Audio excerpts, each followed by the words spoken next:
Salut à tous, c'est Schneider et on se retrouve pour un récap de la semaine sur Star Citizen. Première question du Calling All Dev pour Tobias Johansson. Est-ce que les outposts seront toujours aussi petits ou est-ce qu'ils s'agrandiront au fil du temps? Malheureusement, ils resteront toujours à peu près de cette taille. On aura des grandes villes, des petits villages, mais pour ce qui est des outposts, au mieux on en aura un peu plus au même endroit, mais pas plus grand que ce qu'on voit déjà. Second paquet de questions pour Dan Truffin, comment se passera l'interdiction quantique? Est-ce qu'il faudra un équipement ou un vaisseau particulier? Et est-ce qu'on aura la possibilité d'empêcher un vaisseau de repasser en saut quantique après l'avoir intercepté?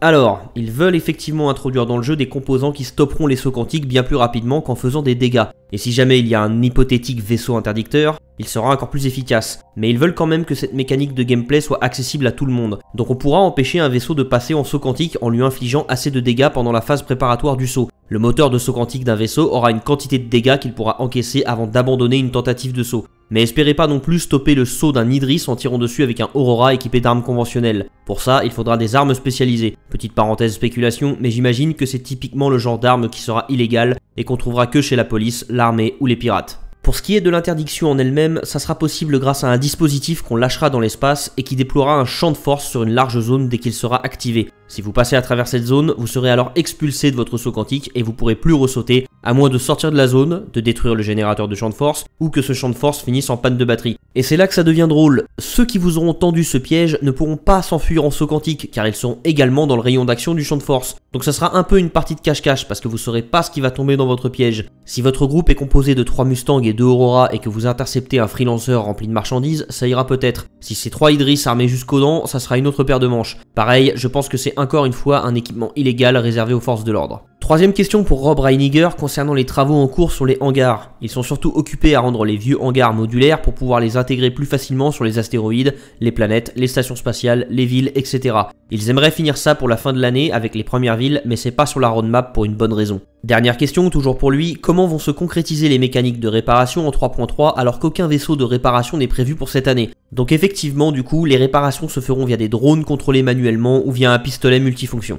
Le lore post de mardi présentait en détail le système Xi'an Tal. Après le traité de paix de 2789, un sénateur humain a pu visiter pour la première fois ce système et beaucoup y ont vu un geste diplomatique encourageant. Mais certains pensaient déjà à l'époque que cela a marqué le début d'un nouveau conflit contre les Xi'an qui essaieront à l'avenir de soumettre l'humanité via une guerre économique plutôt que par les armes. Encore une fois, on retrouve un parallèle entre l'Empire Xi'an et la Chine qui pourrait finir par supplanter économiquement l'Occident.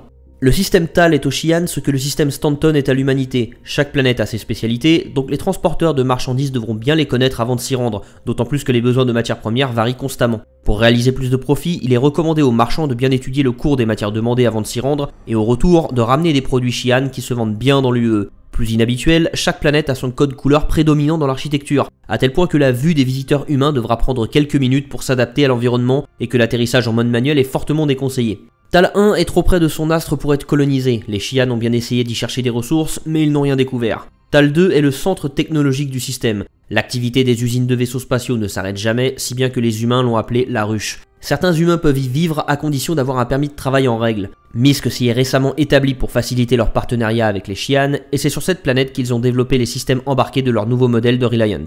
Le code couleur de la planète est le jaune qu'on retrouve sur tous les bâtiments. Il est donc conseillé aux humains de porter des lunettes de soleil, mais de penser à les enlever au moment de parler avec un Xi'an, car ils considèrent ça comme impoli de leur parler avec les yeux cachés. Tal 3 est plutôt le centre touristique du système où les humains sont déjà un peu plus les bienvenus. Si les grandes étendues de la planète offrent de beaux panoramas violets, on y produit de la nourriture et du tissu pour tout le système et peut-être même pour tout l'Empire Xi'an. Donc les humains ne sont pas autorisés à aller sur ces sites et doivent se cantonner aux villes qui abritent les deux principales attractions de la planète, les restaurants et les boutiques de mode. À tel point que certains vont sur Tal 3 pendant les événements de mode de l'UE pour être les premiers à se procurer sur place les vêtements les plus remarqués.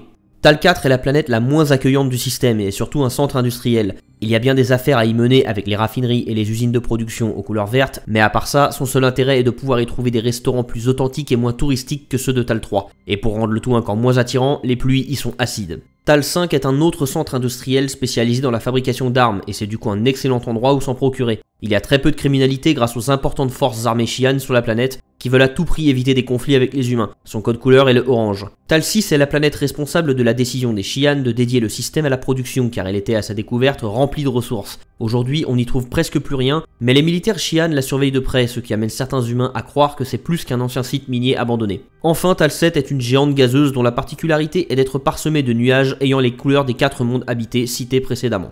La semaine dernière, le youtubeur Bored Gamer a interviewé Erin Roberts durant une visite du bureau de CIG et voilà les infos intéressantes qu'il a pu en tirer. Les optimisations et les principales fonctionnalités prévues pour la 3.1 sont pratiquement terminées et il leur reste surtout des corrections de bugs. Il est possible que le système de balises de détresse ne soit pas prêt pour la 3.1. En même temps, il était prévu à la base pour la 3.2. Mais si ça devait arriver, on aura peut-être une mise à jour 3.1.1 pour l'intégrer avec peut-être un vaisseau. C'est Erin Roberts qui a insisté pour qu'il n'y ait pas de Gamescom cette année, afin que les développeurs aient plus de temps à consacrer au développement. On devra donc attendre la CitizenCon d'octobre pour avoir un événement. La 3.4 pourrait être renommée 4.0, et l'année prochaine, ils pourront peut-être commencer à ajouter d'autres systèmes planétaires. Selon Erin, leur outil de génération procédurale qu'ils ont amélioré en travaillant sur le système Stanton leur permettra de faire ça assez rapidement dès qu'ils auront commencé. Ils prévoient de modifier le fonctionnement des zones d'armistice. Plutôt que d'être dans l'impossibilité de tirer, vous pourrez le faire, mais dans ce cas-là, les forces de sécurité sur place s'occuperont de vous. Les missions générées devraient proposer suffisamment de variations pour que vous n'ayez pas l'impression de refaire la même mission à la 100e fois. Les serveurs actuels peuvent accueillir 50 joueurs et ils visent 100 joueurs pour cette année. Ensuite, avec la technologie de server meshing, ils essaieront de fusionner les serveurs pour tenter d'avoir un serveur dédié à une station, un autre pour une planète, une ville, un immeuble, etc. pour avoir potentiellement des centaines de joueurs à peu près au même endroit. Comme dit la semaine dernière, ils vont faire le maximum pour réunir toute la communauté sur un seul terrain de jeu, mais ça sera peut-être pas possible, donc on sera groupé par région dans un premier temps. Donc le seul moyen de rejoindre un serveur US par exemple sera de rejoindre un ami qui y est déjà. Ils travaillent sur un paquet de biomes, tropical, désert, neige et plein d'autres qu'on verra dès la fin de cette année. Ça veut pas nécessairement dire en jeu, mais certainement à la CitizenCon du mois d'octobre. On pourra rejoindre des organisations dirigées par des PNJ et ça devrait être possible à partir de la 3.2. Le SATA Ball est pas abandonné, c'est juste pas en cours d'avancement pour le moment. Concernant la roadmap, ils publieront peut-être des ajouts un an à l'avance, c'est-à-dire qu'à la sortie de la 3.1, on aura des infos pour la 4.1. Le premier épisode de la trilogie Squadron 42 ne contiendra ni DLC ni microtransactions. Pour avoir plus de contenu, il faudra attendre le deuxième et le troisième épisode, qui devraient être plus rapides à produire. Les activités de hors-la-loi comme le vol, la désactivation de satellites de surveillance et la contrebande devraient gagner en profondeur cette année. Il devrait y avoir des solutions pour que les pirates puissent voler des cargaisons plus facilement qu'en ramassant les caisses une par une, avec notamment des rayons tracteurs. Enfin, les skins de vaisseaux et d'armures sont toujours prévus et le point le plus difficile sur ce sujet, ça sera leur gestion via le Mobiglass. Mercredi, CIG a répondu aux questions des backers concernant le Aegis Vulcan. Concernant le rayon d'action des drones, il sera limité. Si vous éloignez trop les drones de leur Vulcan, ils finiront par mal répondre aux ordres donnés et finiront par être complètement inutilisables. Mais il suffira de se rapprocher d'eux pour établir le contrôle. Pour ce qui est de l'atterrissage du Vulcan dans un autre vaisseau, ça devrait pas impacter leur rayon d'action. Combien de réservoirs vides le Vulcan pourra-t-il remplir? C'est pas possible de répondre car les tailles des réservoirs varient selon les vaisseaux. Ils estiment que ce sera de l'ordre de 8 à 10 petits réservoirs, 2 à 3 réservoirs de taille moyenne et la moitié d'un gros réservoir. Il faudra en tout cas plusieurs allers-retours en drone pour effectuer ces réapprovisionnements. Les drones du Vulcan auront des pinces pour ramasser les caisses en soute, mais rien vous empêchera d'en ramasser ailleurs dans l'espace. En quoi ces drones seront différents des drones de réparation prévus pour la 3.3? Ils ont utilisé la même image sur la roadmap, mais ceux-ci seront plus petits. Quel gabarit de vaisseau le Vulcan pourra-t-il totalement réapprovisionner? Encore une fois, c'est difficile à dire, mais ça sera probablement des vaisseaux du gabarit du Constellation. Si je dispose d'une arme en soute, est-ce que les drones pourront la changer avec une de mes armes équipées sur le Vulcan? Ça n'a pas été pensé pour ça, mais ce devrait pas être impossible. Est-ce que le Vulcan partage son carburant avec le carburant des réservoirs auxiliaires pour le réapprovisionnement? Non, ils seront séparés. Est-ce que l'ascenseur entre la soute et les quartiers d'habitation fonctionne comme un sas? Oui. Est-ce que les drones du Vulcan pourront siphonner des réservoirs pour réapprovisionner d'autres vaisseaux? Là encore, c'est pas une fonctionnalité à laquelle ils ont pensé pour le Vulcan, mais c'est une partie du gameplay de pilleur d'épave, donc ça devrait être possible. Est-ce qu'un Vulcan pourra acheter du carburant auprès d'un Starfarer? Oui, ça sera possible avec l'équipement approprié comme la perche du Starfarer et les drones du Vulcan.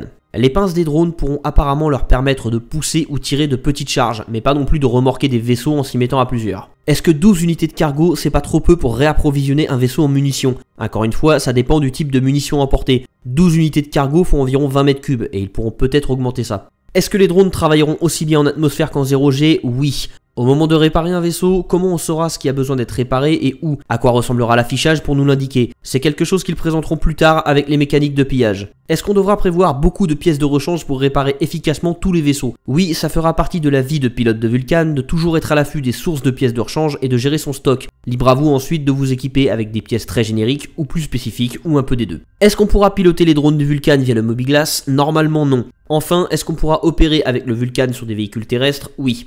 Mercredi, Mark Abent nous présentait un bug sur les trains d'atterrissage du Gladius. En essayant de les déployer et de les rentrer trop vite, il finissait par plus pouvoir rentrer. Il a fini par trouver que c'est quelque chose qu'ils ont retravaillé il y a quelques temps et qu'il y avait 2 morceaux de code différents qui étaient responsables de la finalisation des animations des trains d'atterrissage. Donc le nouveau code rentrant en conflit avec l'ancien, et il a juste eu à le supprimer pour corriger le bug. Jeudi, l'émission Around the Verse s'était consacrée au progrès sur les vaisseaux et plus précisément sur le Reclaimer et le Cyclone qui vont arriver avec la 3.1. Le Reclaimer donc est le premier vaisseau qui permettra de récupérer et recycler des épaves et c'est une véritable usine de recyclage volante de 150 mètres de long, ce qui fait de lui le plus grand vaisseau jouable en 3.1. Comment se déroulera cette nouvelle activité dans Star Citizen? Tout d'abord, évidemment, le pilote sera chargé d'amener le vaisseau sur le lieu de l'épave. Si la zone est trop dangereuse pour déplacer tout le vaisseau ou si vous voulez gagner du temps, 2 joueurs dans la cabine seront capables de piloter des drones afin de chercher d'autres épaves potentielles. Une fois une épave trouvée, le pilote devra l'amener dans le rayon d'action du rayon tracteur, contrôlé par un autre joueur. Celui-ci devra travailler avec le joueur en charge de la broyeuse et des lasers de découpe. Il y aura 2 phares assez puissants devant la broyeuse pour voir ce sur quoi vous allez travailler. Une fois l'épave découpée en morceaux assez petits, ils sont passés dans la broyeuse qui va les transformer en morceaux encore plus petits avant de les faire passer par une salle de traitement qui va les trier et les stocker. Les 2 joueurs en charge des drones pourront également contrôler l'état des différents composants du vaisseau depuis les terminaux en salle des machines et assurer la défense du vaisseau via les 2 tourelles. Ils ne disent malheureusement pas comment on fera le tri entre récupération de composants et la récupération de matériaux alors que visiblement tout passe dans la même broyeuse. En tout cas, une fois les soutes pleines de matériel recyclé, vous n'aurez plus qu'à vous rendre au point de vente le plus proche pour revendre le tout. Le Reclaimer sera composé des pièces suivantes, un quartier d'habitation pour l'équipage, un pour le capitaine, une salle des machines avec un générateur de gravité, une salle de contrôle des drones, une salle de traitement des déchets et une salle de stockage des éléments recyclés. Point de vue esthétique, il l'est pas, l'extérieur est inspiré du Nostromo d'Alien et c'est un mastodonte. Les trains d'atterrissage du vaisseau sont situés au bout de ses bras et c'est aussi l'emplacement de ses réacteurs à décollage vertical. Donc ils ont passé beaucoup de temps à rendre fluide leur déploiement et leurs articulations, et à animer les ressorts de suspension visibles au bout de chaque bras. Même si le vaisseau est pas taillé pour le combat, sa taille et sa silhouette combinées aux 2 phares au-dessus de la broyeuse lui donnent un aspect vraiment menaçant. À l'intérieur, c'est inconfortable, austère, sale, utilitaire, toutes les surfaces font rêche, et l'air est vicié par les broyeuses de la salle de traitement qu'ils ont rendu vraiment intimidante. Bref, c'est une usine volante, ça sera donc un vaisseau idéal pour ceux qui voudront jouer en coopérant au sein d'une petite équipe et se construire une carrière sans avoir à se battre. Il y aura vraiment plusieurs rôles bien distincts, donc c'est pas un vaisseau que vous pourrez opérer tout seul. On passe ensuite au Tumbril Cyclone. Dès qu'ils ont vu ce que donnaient les planètes procédurales, ils ont voulu faire un buggy rapide et fun à piloter. C'était tellement pas compliqué qu'ils ont pu le faire en quelques semaines, donc pour développer un peu plus le concept, ils se sont demandé quelle variante ils allaient pouvoir proposer et ils en ont trouvé 4. La version de base aura donc juste un coffre pour y mettre une unité de cargo. La version TR, pour turret, embarquera une tourelle à l'arrière et permettra à un 3e joueur de fournir un appui-feu au sol.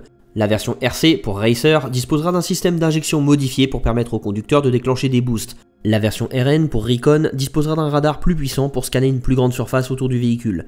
Et enfin, la version AA, pour anti-air, disposera de lance-missiles sol-air, de MP et de leurres pour s'occuper des menaces venant du ciel. Ils ont dû faire pas mal de réglages car d'entrée de jeu, ils ont essayé de le rendre 2 fois plus rapide que le Ursa Rover et c'était un peu trop. Ces pneus ne sont pas 4 gros tubes de caoutchouc enroulés autour des roues. Ils ont chacun des plaques superposées les unes aux autres qui se déplient dès qu'elles touchent le sol pour donner plus d'adhérence. Ils essaient de voir comment faire ça d'un point de vue mécanique, mais point de vue artistique c'est déjà prêt. Concernant son avancement, il est entré dans sa phase finale de production, c'est-à-dire à l'étape où les développeurs ajustent les effets spéciaux et les sons. Typiquement, ça sera le genre de véhicule qu'on utilisera en surface pour intervenir et se replier rapidement. Il permettra de bien sentir le relief des environnements parcourus, ce qu'on sent moins en motojet. Concernant l'avancement du reste des vaisseaux, le Banu Enchantman en est toujours qu'à sa phase de conception de ses salles. Et à part ça, tous les vaisseaux dont Disco Lando parle sont en phase Greybox, le Constellation Phoenix, le Hammerhead, le Hurricane, la nouvelle version de l'Avenger, le F8 Lightning et le Vandal Blade.